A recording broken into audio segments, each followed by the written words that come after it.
नमस्कार, मी ज्योती देशपांडे, गुंतवणुकीची गुरुकिनीमध्ये आपलं स्वागत आहे. मी आत्ता तुम्हाला कंपॅरिझनसाठी इंडिव्हिज्युअल 5 लाखाची पॉलिसी दाखवत आहे. आरोग्य संजीवनी, स्टारची ऐश्वर आणि स्टारची कॉम्प्रेहेन्सिव्ह. आरोग्य संजीवनी ही पॉलिसी करोनाच्या काळात आली. IRDAने सगळ्यांना ही पॉलिसी कंपल्सरी आणायला सांगितली होती. ह्याचे प्रीमियम सगळ्यांचे सेम आहेत. कंपनी कुठली असो, SBI असो, स्टार असो किंवा न्यू इंडिया असो. बेनिफिट पण सगळ्यांचे सेम आहेत, कारण सगळ्यांना सेम एकच प्रकारची पॉलिसी आणायला सांगितली आणि ही बेस्ट पॉलिसी झाल्यामुळे लोकांनी थोडे थोडे बेनिफिट्स देऊन पॉलिसी वेगवेगळ्या तयार केल्या.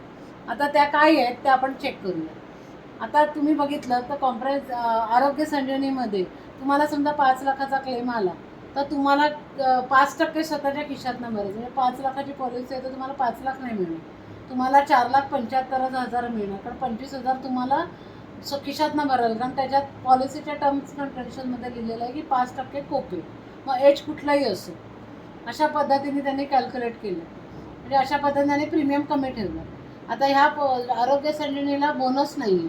तुम्ही 5 लाखाची पॉलिसी वयाच्या 35व्या वर्षी घेतली आणि क्लेम अजिबात नाही आहे आणि वयाच्या 70ला तुम्हाला क्लेम आला तर तुम्हाला 5 लाखच मिळणार आणि माणसाची महागाईच्या पाणी तुमची पॉलिसी वाढली गेली पाहिजे, तशी तिकडे वाढली जाणार नाही आहे. हे तुम्हाला लक्षात आलं पाहिजे.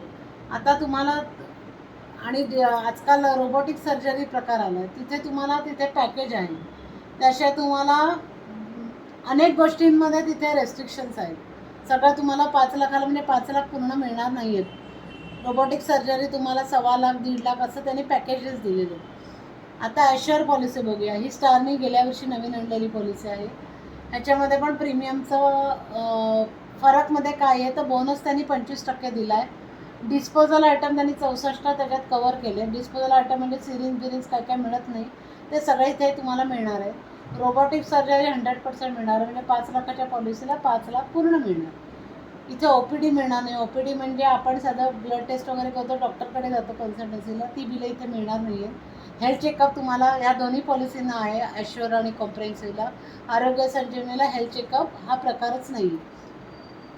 डेंटलचं बिलं ह्या पॉलिसीला नाही आहेत. ॲक्सिडेंट बेनिफिट ह्या पॉलिसीला नाही आहे.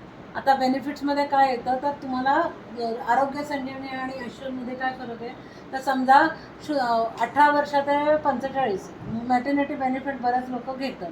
आता मॅटर्निटी हा काय आजार नाही आहे. मॅटर्निटी बेनिफिट हा आरोग्य संजीवनीमध्ये हा प्रकारच नाही आहे. ॲश्युअरमध्ये आहे तुम्हाला 5 लाखाच्या पॉलिसीला 50,000, 10 लाखाची असेल तर 1,00,000, 15 लाखाची असेल तर 1,50,000 अशा पद्धतीने तुमचं ते मॅटर्निटी बेनिफिट वाढतं. 10% ऑफ सम एश्युअर त्यांनी दिलेलं आहे. तर आता ज्यांना मॅटर्निटी बेनिफिट हवं आहे त्यांच्यासाठी हे गरजेचं आहे करणं. आता तुम्ही बघितलं तर कॉम्प्रेहेन्सिव्ह पॉलिसी ही जुनी आहे, पण ह्याच्यामध्ये तुम्ही बघितलं तर बोनस 50% होतो. आता तुम्ही समजा ॲश्युअर पॉलिसी घेतली, 8,566 भरले आणि कॉम्प्रेहेन्सिव्ह कोणी पॉलिसी घेतली आणि 8,200, सेकंड इयरला समजा ॲक्सिडेंट झालं तर त्याला जवळजवळ 5,00,000 50% बोनस झाल्यामुळे त्याला 7.5 लाख मिळतील, पण ते तुम्हाला ॲश्युअरला फक्त 6.25 लाख रुपये मिळतील.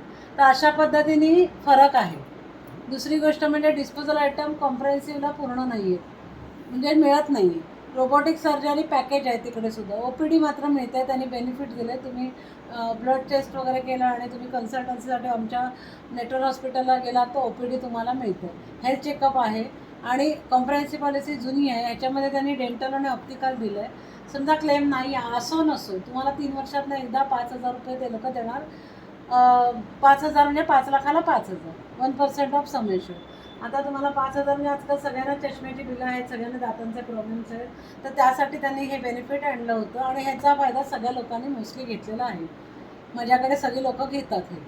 आता ॲक्सिडेंट बेनिफिट म्हणजे तुम्हाला नॉर्मल ॲक्सिडेंट पॉलिसी घेताना तुमचं एज, तुमचं काय काम आहे ह्यावर ठरतं. ही पॉलिसी आणण्याचं कारणच हे होतं की ॲक्सिडेंट पॉलिसी सगळ्यांना ॲड होते ह्याच्यात.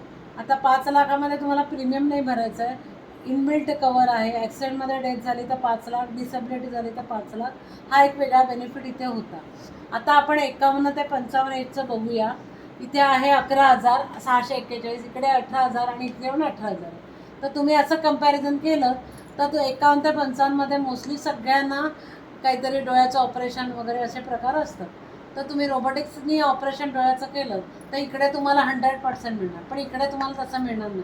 पण तुम्ही नॉर्मल ऑपरेशन केलं, माणसं करतात, डॉक्टर करतात तशा, तर तुम्हाला इथे दोन्हीकडे पण तुम्हाला 100% मिळणार, पण इकडे तुम्हाला मिळणार नाही. इकडे तुम्हाला 25-30 हजाराचं फक्त पॅकेज असेल.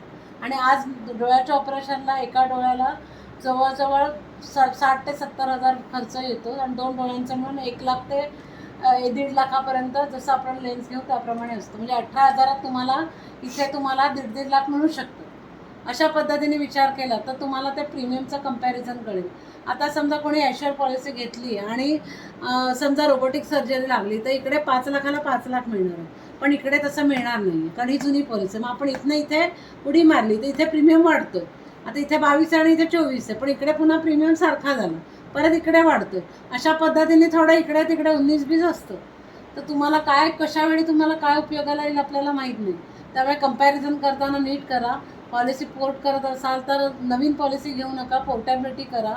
विनंती करते, कारण लोकांचे आजार माहीत नसतात लोकांना, आणि लगेच पोर्टेबिलिटी केली आणि 6 महिन्यात क्लेम आला तर कंपनी दुसरी देत नाही, ह्याचाही विचार करा. आणि नवीन पॉलिसी घ्यायला सगळे उत्सुक असतात. पोर्टेबिलिटीमध्ये 3 वर्षाची पॉलिसी द्या, क्लेम आहे की नाही बघा, मग ते कंपन्या एकमेकांना विचारणार, असा सगळा प्रकार आहे. तुम्ही तुमचं नुकसान करू नका. धन्यवाद.